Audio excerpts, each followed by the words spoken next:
final of the Traitors is now just days away, but who's going to come out on top of this fabulous murder mystery game? The Traitors or the Faithful? The shocking twists and turns of last week resulted in two best friends, two faithfuls, being booted off the show in another genius move by the Traitors. Here they are now, Charlotte and Charlie. Hello. Hello, hello. Right, Charlie. Hello. You got murdered by the Traitors. Yeah. And how does that feel when you go into the room, open the envelope, and you think, oh, it's all it's over really for me? gutting. It's really gutting. I said this in my interview. I was like, no, I didn't get a chance to say goodbye, and for the whole adventure to end so suddenly. It's quite shocking, and it takes a little while to set in. And then Charlotte, in the wake of Charlie being murdered by the Traitors, rather than a traitor getting exposed, you are then banished. Yeah. But you weren't a traitor, you weren't guilty, you hadn't murdered a soul. I like to think they felt a bit threatened by me. That's what I'm trying to think. But, yeah, no, it was really difficult being banished. Well, Zach definitely felt threatened by you. Yeah.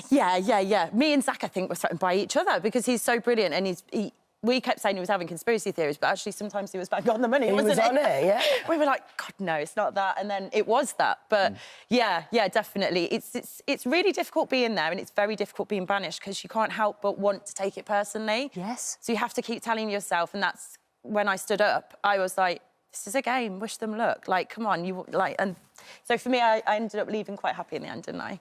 But what is it like? You're around that table, you know for a fact there are traitors at that table, and yet the guns are pointing at you. It must feel quite panicky. Yes, because definitely. What can you say other than I'm not a traitor, which is what a traitor would say? This is it. So it doesn't matter what you say. I was like, I've got a clean sheet. I've always voted out the traitors. So why would I? No, you've been recruited, and the smart move of murdering your best friend, that's what you've done. But then I equally got told at the table, you're not even that close, I think you're overcompensating. So it kind of gets to a point where I think everyone's got so many theories, but if there's enough theory on you and there's a chance you can stay an extra day, they're going to go with it. And I completely don't judge them for it either. I probably would do the same. You called yourself Paul Collateral. Paul Collateral. When he went out the day before, did you know then, because you had been defending him or friendly with him, did you know then that you were in trouble, or was that news when you were on the round table the next day? It was kind of news for me because I hate to admit this because it's not really a very faithful thing to do, but I kind of had a good feeling that Paul was a traitor, and I always said my game plan was never to get rid of one, to just stick close. So I professed constantly he was he was a faithful, and then eventually when he started making these big bold moves, I thought I've got to back with Harry, who I thought was completely faithful, and get him out. So obviously I did that, but then I'm collateral because I have done that. I thought it would get me so far. Maybe I should have tried to keep him in a bit longer, I don't know. Well, it's so complex, isn't it, all of your really mind games when you're there. How do you spot who is a traitor, someone who is potentially going to murder you and kick you out of the game? So initially I went in and I thought, right, OK, body language, I can analyse people, what they're saying, get to know, get some information from people.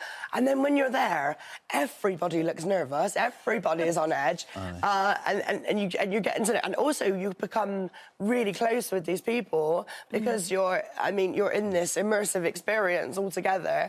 So you build those relationships, and then that almost blinds you, right? And what do you feel about the fact that Harry is the most successful traitor so far? I can't believe it.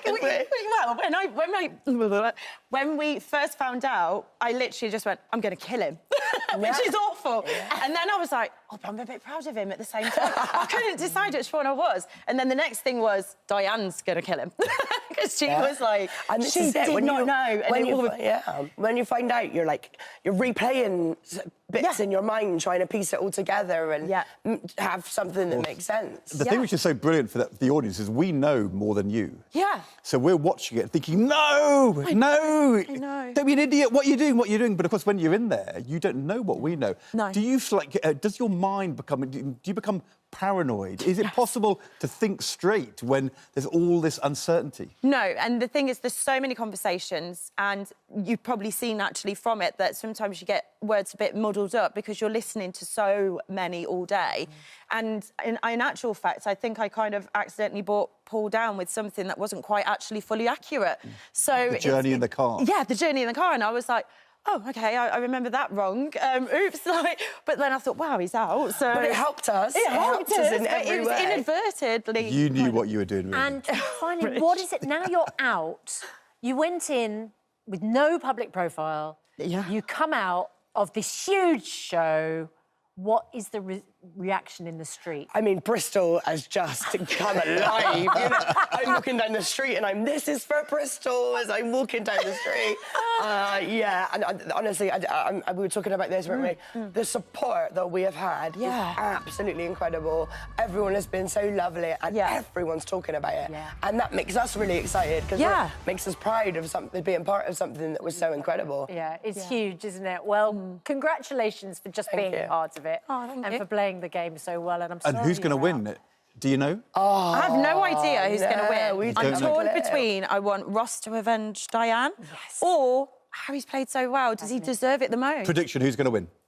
Ross. I'm going to go with the faithfuls. So I'm going to I want it to be a faithful. Anyone but a faithful. Brilliant. Anyone but a Oh, yeah, that's right. Charlie, thank you so much.